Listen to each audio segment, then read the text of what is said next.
కోట్లు. Okay right. Dilip గారి దగ్గరికి వెళ్దాం. దిలీప్ అన్న ఒకసారి ఒక్క విషయం. దిలీప్ గారు గుడ్ మార్నింగ్ అండి.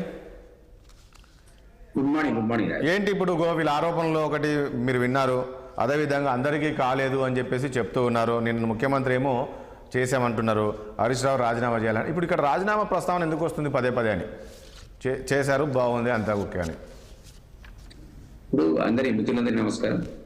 అయితే ఒకటి ఏంటంటే వాళ్ళేమో 10 ఏళ్ళు పట్టింది వాళ్ళకి ఇన్స్టాల్మెంట్లు ఇవ్వడానికి. ఆచార్య గారు కూడా అన్నారు మీకు వడ్డీ కూడా సరిపోలేదు. సో నేనేమంటున్నా, ఈ మీరు కూడా కామెంట్ చేశారు, విదిన్ 9 months లోపల వీళ్ళు ఒక అటెంప్ట్ చేసి దాదాపుగా 22 లక్షల మందికి రుణమాఫీ చేసిన సందర్భంలో మరి అప్రిషియేషన్ అయితే ఉండాలి కదండి. వాళ్ళకి రాకపోతే దాని గురించి ఇంకొకసారి ఆలోచించవచ్చు. అది ఇవ్వచ్చాలేదా? ఎందుకంటే మీకు జ్ఞాపకం ఉంటే ఆ గైడ్ లైన్స్ నుండి చాలా క్లియర్గా ఒక నోడల్ ఆఫీసర్ని బ్యాంకులో పెట్టారు, అగ్రికల్చర్ ఆఫీసర్ కూడా నోడల్ ఆఫీసరే.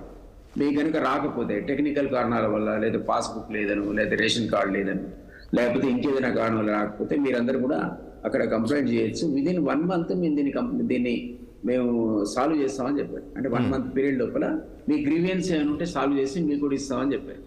అది కాకుండా నిన్న ఇచ్చినటువంటి స్టేట్మెంట్ లో కూడా 4వ విడతలో ఎవరికైతే అందలేదు ఇట్లాంటి టెక్నికల్ కారణాలు, అంటే ఇట్లాంటి వాడు ఏమైనా కంప్లైంట్ చేస్తుంటే ఆ 4వ విడతలో ఆ బ్యాచ్ కూడా మొత్తం అందరికి కూడా మీకు క్లియర్ చేస్తామని చాలా క్లియర్ చెప్పారు.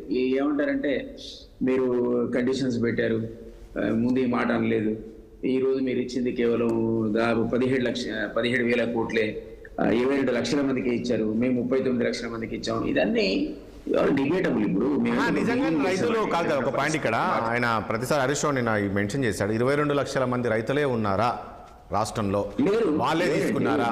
మరి మిగతా వాళ్ళ 22 లక్షల మందికి లేరు. కానీ అందులోనే ఏమన్నా అంటే రేషన్ కార్డు ఉండాలి, ఒకే కుటుంబంలో ఇద్దరికి ఇవ్వము, ఇన్కమ్ ట్యాక్స్ పే అయితే మేము ఇవ్వము అని కొన్ని పెట్టుకున్నాం. మీరేం చెప్పలే కదా ఆ రోజు, చెప్పలే కదా దిలీప్ గారు. నేను ఒక మాట్లాడుతాను, మీరు ఎలక్షన్ ముందు మేము విన్నాము, ఆ రోజు ఆ ముఖ్యమంత్రి ఆ మాట అన్నారా, మేము వాళ్ళకి ఇవ్వము వీళ్ళ? మరి ఇప్పుడున్న పరిస్థితిలో ఏదైనా సరే దేనికైనా గైడ్ లైన్స్ ఉండాల్సిందే, ఏదైనా ఫేజ్డ్ మేనర్లో చేయాల్సిందే. ఆ రోజులో ఏకకాలంలో చేస్తామని సాధ్యపడదని మీ అధికారంలోకి వచ్చిన మరుక్షణమే మాకు అర్థమైన తర్వాత మేము డెడ్ లైన్ పెట్టుకుని August 15 లోపల ఈ వీళ్ళకి ఇస్తామని చెప్పి వాళ్ళకి ఇచ్చాము. రేపు పొద్దున లేదు ఈ డిమాండ్ ఇంకా మరికొంతమందికి ఉంది, రైతులు ఇంకా కొంతమంది చారి గారు చెప్పినట్టుగా చిన్న కారణాలతో ఇన్కమ్ ట్యాక్స్ సర్టిఫికేట్ తీసుకున్నారు, వాళ్ళ ఇన్కమ్ గ్రూప్ వేరే ఉంది, లేదు మేము ఇన్కమ్ సర్టిఫికేట్ వాళ్ళతో తెప్పించుకొని కొత్తగా ఇవ్వడానికి ఆస్కారం ఉందనుకోండి, అది కూడా ఎగ్జామిన్ చేస్తాం. ఇదేమి అదే కాదు. ఒకటి దిలీప్ గారు ప్లీజ్, ఒకటి మీ సరే ట్యాక్సీ పేరు పక్క పెడదాము. ఇది మీరు మొన్న చేసిన రుణమాఫీ, అంటే ఈ 2 లక్షల కన్నా ముందు చేసిన రుణమాఫీలో కూడా చాలా మంది గ్రామాల్లో రాలేదండి. నిజంగా కూడా మాకు కూడా కొన్ని కాల్స్ వచ్చినాయి, సార్ రాలేదు సార్, నాకు ఇక్కడ రుణమాఫీ కాలేదు, నేను ₹1,00,000 తీసుకున్నాను, నాకు రుణమాఫీ కాలేదు. ఇట్లాంటి కాల్స్ చాలా వచ్చినాయి. ఎందుకు అక్కడ ఎందుకు మిస్ అవుతున్నాయని, వాళ్ళకి ఎందుకు ఇవ్వట్లేదని, వాళ్ళు ట్యాక్సీ పేరు రోజు కూలి పని చేసేవాళ్ళు. బాలరాజు గారు మాట ఏమన్నాడు, 75,000 కాల్స్ వచ్చాయన్నాడు. అది నిజమే అనుకుందాం. అంటే ఏంటన్నట్టు రఫ్లీ ఒక 10% ఆర్ 15% పీపుల్కి రాలేదని వీళ్ళు అంటున్నారు. ఒకవేళ రాకపోతే విదిన్ 1 month లోపల దాన్ని పే చేస్తామని దానికి నోడల్ ఏజెన్సీని ఏర్పాటు చేశాం కదా, అది కూడా క్లియర్ అవుతుంది కదా. అది క్లియర్ గైడ్ లైన్స్ లోనే ఉంది. అది నోడల్ ఆఫీసర్ ఉంటాడు, నోడల్ ఏజెన్సీ ఉంటుంది, టెక్నికల్ ఏజెన్సీ కానీ ఏదైనా కారణం వల్ల మీకు రాకపోతే మీరు కంప్లైంట్ చేయండి. తుమ్మల నాగేశ్వరరావు ప్రెస్ మీట్ లో చాలా క్లియర్గా చెప్పాడు, మీరు ఏనుంటారు. సో అంత క్లియర్గా చెప్పిన తర్వాత ఇంకొక 1 month తర్వాత మీరు రాకపోతే అన్నారు. ఇవన్నీ కూడా గ్రీవియన్స్ ఉన్న దగ్గర ఖచ్చితంగా సాల్వ్ చేయబడతాయని గైడ్ లైన్స్ లో చెప్పాం కదా.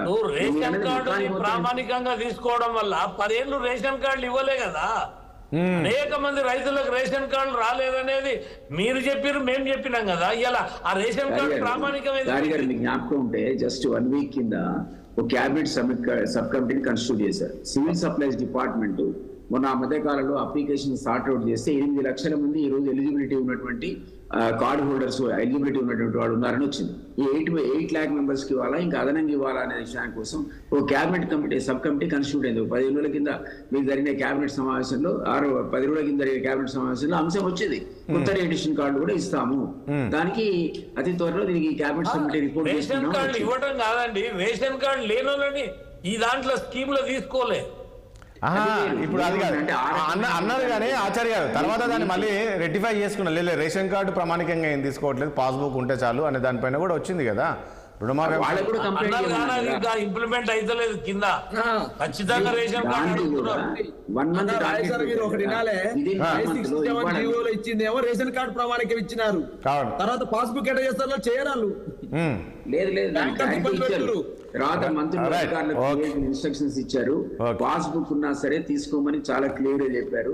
అట్లా కూడా ఎవరికైనా రాకపోతే వాళ్ళను నోడల్ ఏజెన్సీ ఎవరైతే నోడల్ ఆఫీసర్స్ ఉన్నారో వాళ్ళు కంప్లైంట్ చేయమన్నారు. 4వ విడతలో అవి కూడా క్లియర్ చేస్తామని చెప్పారు. మీరు అన్నట్టుగా కానీ ఒకటండి దిలీప్ గారు, నేను ఏమడుగుతున్నా దిలీప్ గారు, ఒకసారి అనుకున్న తర్వాత చేసేయాలి మేము 4వ విడతలు వేసిన తర్వాత అవన్నీ రైతులు ఏమైతే అంటే వ్యతిరేకత వస్తుంది. ఇప్పుడు మాకు వచ్చి పక్కలకు రాకపోతే ఎట్లుంటుంది గ్రామాల్లో చూస్తుంటాం కదా. మీరు ఎట్లా మరి ఇప్పుడు ఆ టెక్నికల్ రీజన్ తో దానికి రాకపోతే మా దృష్టికి ఎట్లా రావాలి, గవర్నమెంట్ దృష్టికి ఎట్లా రావాలి? ఆయన వచ్చి నాకు రాలేదని చెప్తే మీరన్నట్టు కాల్ సెంటర్, ఇంకో centre, BJP party, TRS party ఎవరో రిసీవ్ చేసుకోవడం, మేమే రిసీవ్ చేసుకోవడం, అధికారులు దగ్గర డైరెక్ట్ తీసుకోవచ్చు. వీళ్ళకు టోల్ ఫ్రీ నెంబర్కి వాళ్ళు చేయాల్సిన అవసరం కూడా లేదు. డైరెక్ట్ అధికారుల పేరు కూడా చెప్పాము. ఎవరు బ్యాంకులో ఒక నోడల్ ఆఫీసర్ ఉంటాడు, ఇక్కడేమో అగ్రికల్చర్ ఆఫీసరే నోడల్ ఆఫీసర్ అని వాళ్ళు కంప్లైంట్ చేసుకుంటే ఇంకో 1 మంత్ తర్వాత అప్పటికి కూడా మీరు రిజాల్వ్ కాకపోతే అప్పుడు అనాలి. బట్ డెఫినెట్లీ అది ఓకే, సరే ఆ పాయింట్ ఓకే. ఇక్కడ పదే రాజీనామా చేయండి హరీష్ రావు అనేది ఎందుకు ముఖ్యమంత్రి ఆ ప్రస్తావన తీసుకొస్తున్నారు? అది పొలిటికల్ అండి. ఆయన ఇవ్వలేవు, ఇంపాసిబుల్, రైతు రుణమాఫీ ఇవ్వలేము, మేము 10 ఏళ్ళు పట్టింది మాకు అన్నాడు కాబట్టి, మేము 10 ఏళ్ళు కాదు ఇవ్వ మేము చేసి చూపిస్తామని అన్నాడు కాబట్టి ఆగస్టు 15 చేస్తున్నా మరి చేయి రాజీనామా చేయని అంటాడు కదా. సహజంగా అంటాడు, ఆయన చేస్తాడో చేయడో, ఆయన విజడం అది పొలిటికల్ గా జరుగుతూనే ఉంటాయి. కానీ బట్ ఆ విధమైనటువంటి స్టేట్మెంట్ ఇచ్చింది హరీష్ రావు. ఇది ఇంపాసిబుల్, మీరు చేయలేరు, మాకు 10 ఏళ్ళు పట్టింది, ఈ రుణమాఫీ సాధ్యపడదన్నాడు కాబట్టి ఆ ఛాలెంజ్ చేయాల్సిన పరిస్థితి వచ్చింది.